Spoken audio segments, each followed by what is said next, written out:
Thank you for that intro. When I told my wife, as you just heard, my wife Colleen is a 1992 grad of BC, and I told her that I was speaking at this tonight.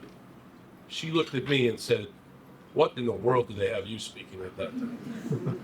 And one of the running jokes in my family is that my wife, she was accepted to Boston College in 1988, and I was accepted about 35 years later, 2024.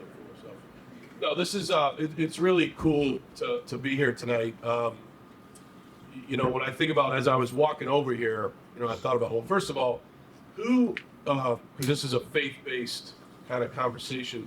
So, how many people are here in the crowd that are basically, let's say, from New England, from the Boston area? Raise your hand. Okay, so how many people are from California or Florida? Okay, so to all of you people, have faith that it will get warmer here. I promise you it will. It will get warmer here. So look, I don't really have a prepared speech. Somebody in the hallway said, "Hey, good luck with your speech." I don't really have a prepared speech. What I just wanted to do was, just kind of tell you a little bit about my story. I really don't enjoy talking about myself that much, but I will, just give you some things along the lines of my journey, and how it ended up here at Boston College. So I grew up 30 minutes north of here. I grew up. It's a lot of times in my bio, it says that I grew up in Dorchester. I spent probably 5 minutes in Dorchester. I was born in at St. Margaret's Hospital in Dorchester. At that time, my mom and dad, they lived in Scituate. So I was born in Dorchester, and my dad, he worked for ITT, which was a semiconductor business, long time ago.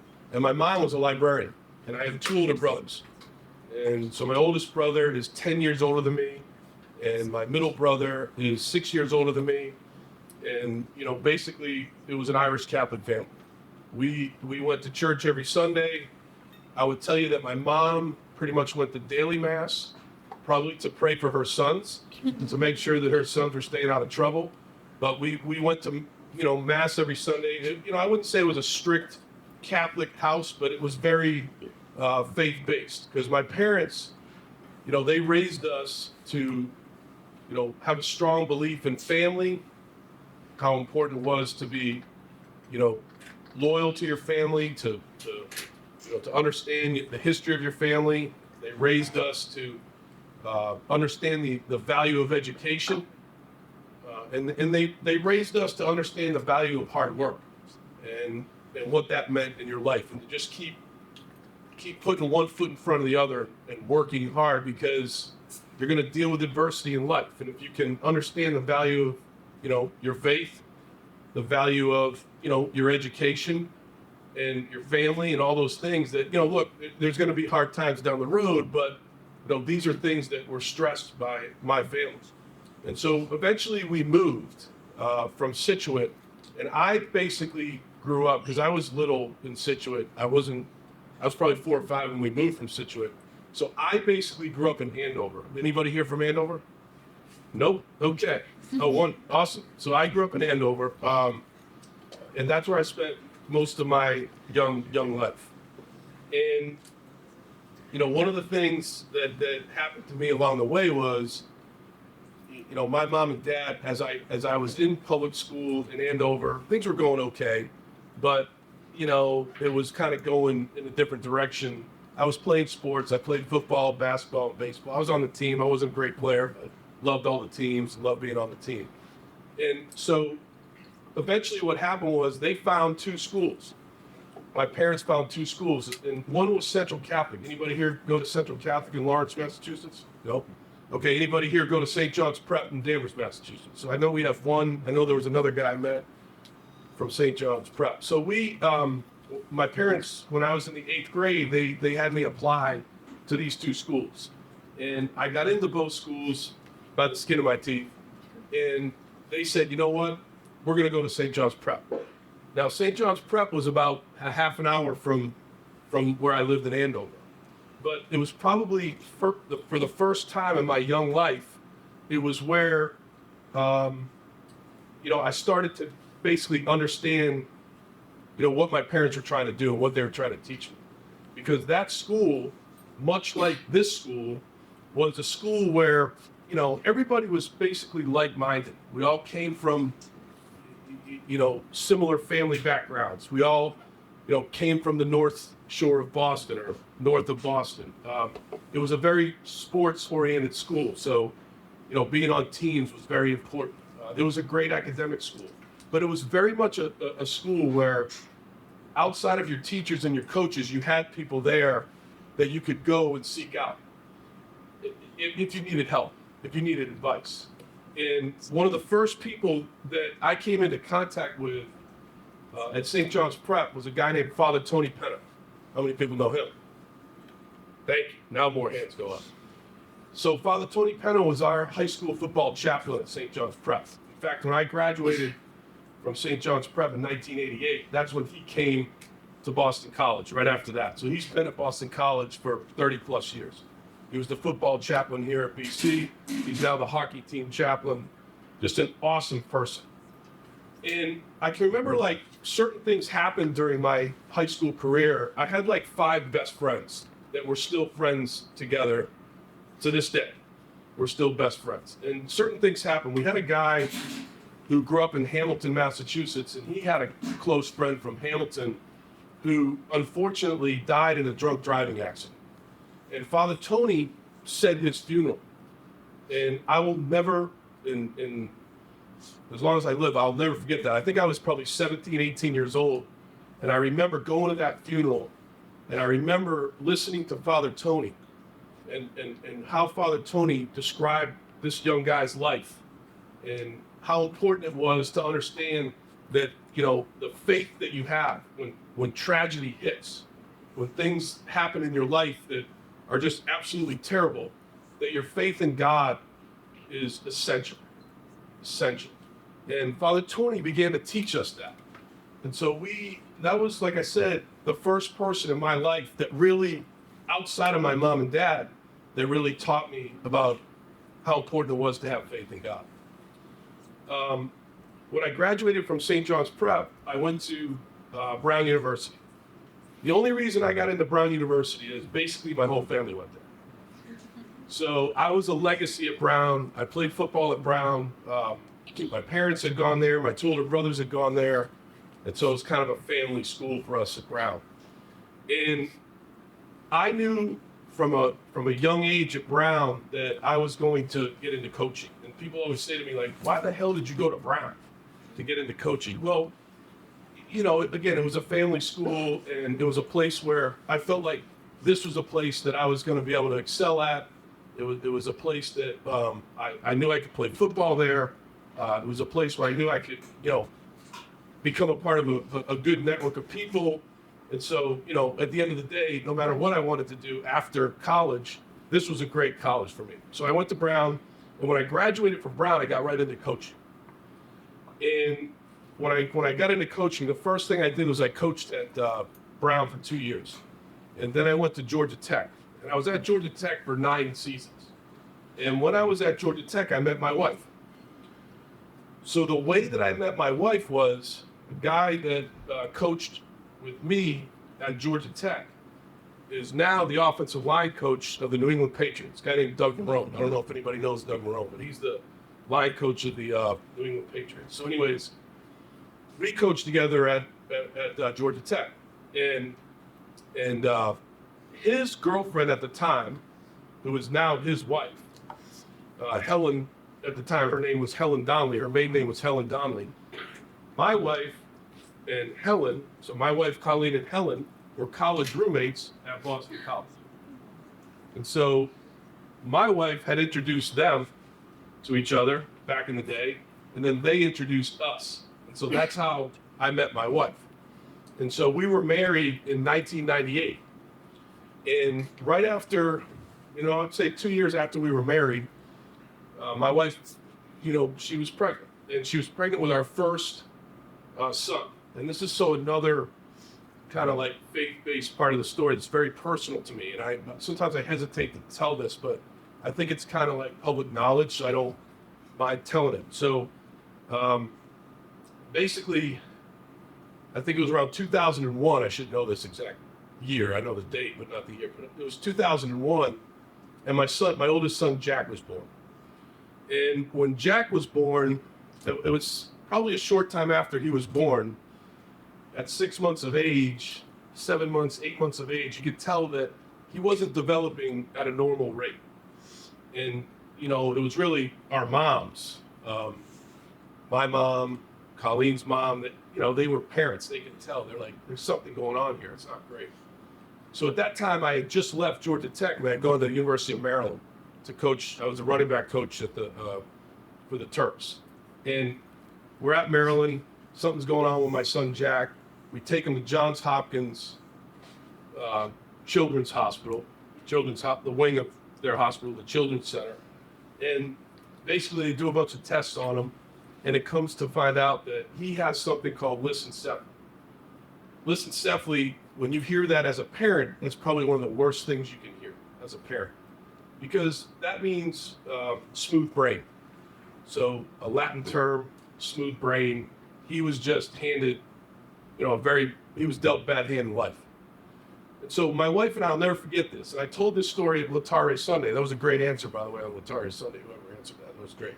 I told this story last weekend at Latare Sunday because at that point in time, our faith in God was huge, because you really don't have many choices. You're excited. You just had your first child, and all of a sudden they're telling you that your first child won't live past the age of 2. Well, my wife and I, especially my wife, again, a BC grad, she said, this is what we're going to do. We're going to provide Jack, his name's Jack, with the best life we could possibly provide him.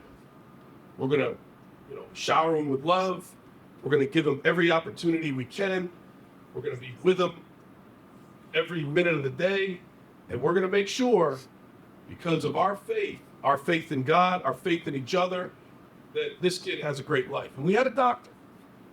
That told us this kid won't live past 2. And I don't know where that doctor is now, but Jack he'll be 24 in August. And Jack requires 24/7 care, mostly provided by my wife and some nurses that help us out. I think that's just an incredible story relative mostly to my wife, of faith in God, faith that understanding that your life will take you on different twists and different turns. Things in your life, most of the time will be good. But I tell the guys at Boston College all the time, I tell the football team all the time, it's really how you deal with adversity. Because life is about adversity. Life is not always a bed of roses. It's very good most of the time. And everybody in here has their own unique story that I'm sure they can tell me right now, that they've had to deal with things in your young lives where you've had to deal with adversity. I think that's where having a faith in God is so important. So if you rewind now and you go back to my career, I was at Maryland. I went to Duke. And I'll tell you a story about this because we felt like Duke at the time gave us they had a really good children's hospital there that had a specialty in what my son had. And so we felt like that was a good move. A buddy of mine was the head coach. We stayed 2 years. And what happened was, over the course of my years at Georgia Tech in Maryland, I had met Bill Belichick at clinics or different things that I had done, or I had met, guys that knew him, or my neighbor in Atlanta when I coached at Georgia Tech was a guy named Jason Light, who was a scout for the New England Patriots at the time, so kind of connection there. So anyways, Coach Belichick had a quality control job at the New England Patriots. In fact, one of my great friends is here, the Boston College Chief of Staff, Bears Nigerian, here at the back. He's with us tonight. Awesome guy. And so I went there in 2007. We went there to the Patriots, and that was a good thing for us because we were back home, and we were around family, and family could help us with Jack. And my wife is actually from Plattsburgh, New York, so her parents could help because they were closer. We were closer to my brothers. We were closer to my parents. And that was kind of an interesting thing. And I think one of the things that helped there too was we were closer to where, we had gone to church, or we had, you know, developed our faith in God. Boston College, because Colleen had gone here, so we moved back. We're coaching for the Patriots. We go to church at St. Joe's or St. Ignatius, or we lived in Medfield, going to church in Catholic church near Medfield. So I think that move helped us. So in my time there at the Patriots, things went pretty decently. And in 2012, I was hired as the head coach at Penn State. And I don't know if you guys are familiar with what was going on at Penn State at the time, but I followed Joe Paterno. There was a horrible thing that had happened at Penn State, and I can get into all that, but I followed Joe Paterno, and we had a situation when I got there where they had NCAA violations and all these things, and they basically shut down the program. They said we couldn't go to a bowl. They said we couldn't compete for a Big Ten championship. And again, that tested my wife and I, that tested our faith. And we felt like one of the things that we felt when we went there was we had committed to going there for 2 years. We said, we're going to do this for 2 years. We're going to try to, bridge the gap to where Penn State can eventually get back to. But our faith helped us a lot there because it was tested. And if you kind of look back on that time, you guys are young, you probably don't remember it, but we had to cut down to 65 scholarships. It was just a brutal situation, but we actually won games. We won games because we had great people in the program. We had great kids on the team. We had good coaches. We had faith in each other. And that was another example of dealing with adversity and dealing with adversity through our own faith. And so I think that's just another example of, a faith-based story. From Penn State, I went to the Houston Texans, and I'll fast forward from there. I spent 7 years as the head coach of the Houston Texans, and then we got fired. And when we got fired, I was out of work for about 3 months, and Nick Saban hired me at Alabama to be the offensive coordinator at Alabama. So I went to Alabama, went there for 2 years, and then, we were at the end of our time at Alabama, and I went back to the Patriots in 2023. That's where our faith was really tested, because I was back at the Patriots in 2023. That was not the same as the Patriots that I had been before. So our faith was tested there. And then fast forward, went to Ohio State for a month. And at the end of 23, was at Ohio State for 1 month. And this job came open.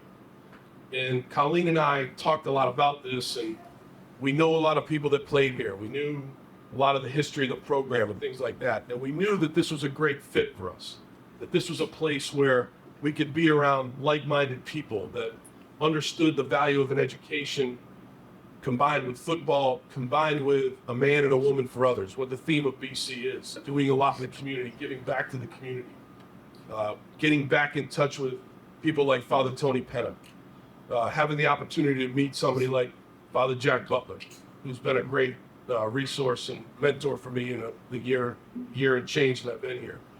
And so this was a move that we knew was good for our family. It was good for us. And it was just something that we were, this is a great fit. And we jumped at the chance to be here. And we are thrilled to be here. I'm thrilled to be here tonight. Like I said, I don't have a speech. I just wanted to kind of give you some different examples of how important faith is. I do want to tell you this. I think it's very important to understand as you go through, just kind of I'm not giving you advice, just kind of telling you that, as you go through life, there's different things, like I kind of said before, that you're going to have to deal with, right? It might be some good news, right? You're riding high, feel good about where you are, whether it's in your job or in school or whatever it might be. And then there's going to be things where you kind of get knocked down a little bit. How do you deal with that, right? And I think in the end, it's a consistent approach to life is what I talk to our guys about all the time. Having a consistent approach to life allows you to deal with these things in a manner where, I'm going to come out on the right end of things. And I think having faith in God is a big part of that. One of the greatest things that I do right now, since I arrived here on campus, and I see some people in here because I see at church, is I go to Mass up on upper campus. I go to the 11 a.m. Mass at St. Joe's Chapel. And it's a rotation, as some people in here know, of Father Jack, Father Tony, and Father Greg. And for me, that's a time in the week where it kind of recenters me. Like, just speaking personally, like, the week can be hectic. There's a lot going on. There's different things, different responsibilities that you have. It's spring practice right now. Then it's going to be going out in May and we're recruiting and we're fundraising. And then it's going to be summer workouts. Then it's going to be training camp. Before you know it, we're playing the Florida Rams. And so, like, when I go to St. Joe's on upper campus and one of those guys says Mass and gives his homily, it just starts my week on the right track. And it's just another example of having faith in God that I think is a huge part of Boston College. And I think it's one of the best parts about Boston College. I do want to say this. I really do appreciate, this is a football thing though, when you guys go to the games. When we beat Michigan State, when we beat Syracuse, we beat North Carolina, we beat Pitt at home. A lot of that was because of you guys, the students in that corner section over there. That's a distinct home field advantage for us. So I really appreciate that. That's a big deal. What I've asked, because somebody told me, I said, sometimes they leave. Why do the students leave? Look, nobody likes a good tailgate better than me, so I get it. But why do they leave before the end of the game or whatever? Say it's a tight game. Why do they leave? Well, it's because they played bright side. They played bright side, in the third quarter. Well, next year we might kick bright side back a little bit. So hopefully you guys will stay.